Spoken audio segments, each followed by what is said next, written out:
दोस्तों नमस्कार, मेरा नाम प्रशांत है और आप मेरे डिजिटल मंच खुद रंग पर। देश के सबसे बड़े सूबे उत्तर प्रदेश में भाजपा अपनी चुनावी बिसात बिछानी शुरू कर चुकी है। पार्टी इस बार 2019 के लोकसभा चुनाव से ज्यादा दम लगाने की कोशिश कर रही है। यही वजह है कि उत्तर प्रदेश की सभी 80 लोकसभा सीटों पर अभी से मंथन शुरू हो चुका है। गुणागणित लगाया जा रहा है। 2019 के लोकसभा चुनाव में पार्टी यूपी के जिस जोन में कमजोर थी, वहां अपनी सियासी पकड़ को और मजबूत करना चाहती है।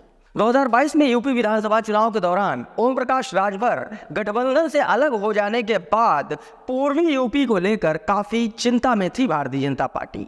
लेकिन राजभर एक बार फिर से भारतीय जनता पार्टी में वापस आ गए हैं, जिससे भारतीय जनता पार्टी की पूर्वी उत्तर प्रदेश की जो चिंताएं थी उनका समाधान हो गया है। कम से कम रणनीतिकारों का तो यही मानना है। दोस्तों 2019 के लोकसभा चुनाव के दौरान भाजपा ने प्रदेश की 78 सीटों पर अपने उम्मीदवार उतारे थे, जिसमें पूर्वी यूपी की घोसी लोकसभा सीट, गाजीपुर, आजमगढ़, लालगंज, अंबेडकर नगर और जौनपुर जैसी सीटें थीं। इन सीटों के डेमोग्राफिक प्रोफाइल के कारण भगवा पार्टी के लिए यह राह बहुत ज्यादा मुश्किल हो गई थी। हालांकि यहां पर ओम प्रकाश राजभर और दारा सिंह चौहान के आ जाने के बाद से पार्टी को मदद मिलती हुई दिख रही है। इस प्रकार की सोच कम से कम पार्टी के जो रणनीतिकार है, जो थिंक टैंक हैं, उनकी है। अब सच्चाई क्या है, असलियत ग्राउंड पर क्या है, वो तो चुनाव के बाद ही पता चलेगा। लेकिन फिलहाल भारतीय जनता पार्टी के जो थिंक टैंक है वो ये मानकर चल रहे हैं। दोस्तों पूर्वांचल की घोसी लोकसभा सीट को अगर देखेंगे, यहाँ का जातिगत समीकरण देखेंगे तो यहाँ पर जाटों और जो अन्य एससी उपजातियां हैं उनको अगर मिला लिया जाए तो लगभग 4.5 लाख मतदाता हैं एससी के। इसके अलावा 2.5 लाख मुसलमान हैं, 1,75,000 यादव, 1.5 लाख चौहान और 1.25 लाख के आसपास राजभर वोटर हैं। इसके अलावा 80,000 वैश्य और 70,000 राजपूत वोटर बताए जाते हैं। राजभर और चौहान के साथ आने से भाजपा को 2,75,000 ज्यादा मतदाताओं का जो समर्थन है वो मिलने की उम्मीद जताई जा रही है, जिस हिसाब से कास्ट इक्वेशन बन रही है। और इसी तरीके से भारतीय जनता पार्टी का यह भी मानना है कि गाजीपुर में 90,000 से ज्यादा राजभर मतदाता है और लालगंज में 1.25 लाख मतदाता है। इन निर्वाचन क्षेत्रों में पार्टी को बढ़त दिलाने में ये मतदाता अहम भूमिका निभा सकते हैं। इसके अलावा अंबेडकर नगर सीट पर पार्टी अभी तक कोई अपना समाधान ढूंढ नहीं पाई है। हालांकि भारतीय जनता पार्टी को उम्मीद है कि सुभाषपा के साथ गठबंधन से यहां उसको मदद मिलेगी। लेकिन पार्टी के कई लोग ये भी मानते हैं कि अंबेडकर नगर के जो राजभर वोटर हैं उन पर ओपी राजभर की तुलना में समाजवादी पार्टी के जो नेता हैं राम अचल राजभर, उनका प्रभाव ज्यादा है। भारतीय जनता पार्टी कुर्मी वोटरों के बीच अपने नेतृत्व को स्थापित करने में भी असमर्थ दिख रही है। दोस्तों ये वोट बैंक अंबेडकर नगर क्षेत्र के कई अन्य निर्वाचन क्षेत्रों में अच्छी खासी संख्या में है। स्थानीय नेताओं का यह भी कहना है कि पूर्व सहकारिता मंत्री मुकुट बिहारी वर्मा 2019 में यहां भाजपा के उम्मीदवार थे, लेकिन वो कोई प्रभाव छोड़ नहीं सके क्योंकि वो बहराइच से थे। और अब जब 2024 एकदम करीब है तो अंबेडकर नगर से सपा की ओर से प्रमुख कुर्मी नेता लालजी वर्मा को मैदान में उतारने की बात चल रही है। ऐसे में भारतीय जनता पार्टी को उनके खिलाफ रणनीति तैयार करनी पड़ेगी, वो भी बहुत सटीक, अगर ये सीट जीतनी है तो। बात अगर जौनपुर लोकसभा सीट की करें तो यहां पर एक बात को लेकर बहुत ज्यादा मुश्किल में है भारतीय जनता पार्टी, और वो समस्या है इलाके के 4,30,000 ठाकुर ब्राह्मण वोटरों के मुकाबले 4.5 लाख यादव और मुसलमान वोटरों का इक्वेशन, उनका गणित। ऐसे में 2,30,000 दलित मतदाता यहां पर निर्णायक भूमिका में होते हैं। जिधर वो जाते हैं उधर का पलड़ा झुक जाता है, और यही दलित मतदाता इस बार भी जौनपुर सीट का समीकरण तय करेंगे कि कौन जीतेगा और कौन हारेगा। अब पूर्वांचल से अगर थोड़ा इधर मध्य की तरफ चलेंगे तो यहाँ पर रायबरेली है, फिर थोड़ा सा और आगे बढ़ेंगे तो मैनपुरी सीट है। यहाँ ये दोनों सीटें सपा और कांग्रेस का गढ़ है।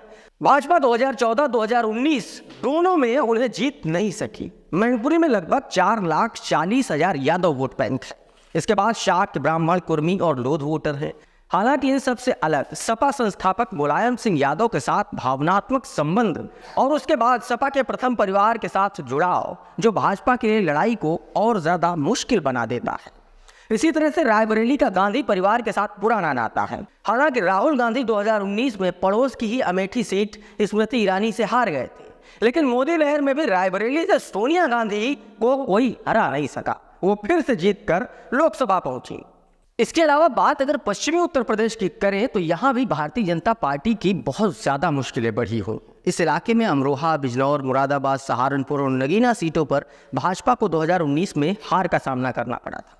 अमरोहा की बात करें तो यहाँ पर 58% हिंदू और 42% मुसलमान आबादी है। सीधे सीधे ये धार्मिक ध्रुवीकरण की सीट है। इसके अलावा 1,75,000 दलित, 1.25 लाख जाट और 1,18,000 यहाँ पर सैनी वोटर। यहाँ अक्सर जो जाट वोटर हैं वो निर्णायक भूमिका निभाते हैं और इस बार जाट पूरी तरीके से आरएलडी के साथ लामबंद है। बिजनौर में भी यही हालत है। बिजनौर में 4.5 लाख जाटो वोटर हैं, 2 लाख सैनी, 2,70,000 चौहान और 1,80,000 के आसपास जाट हैं।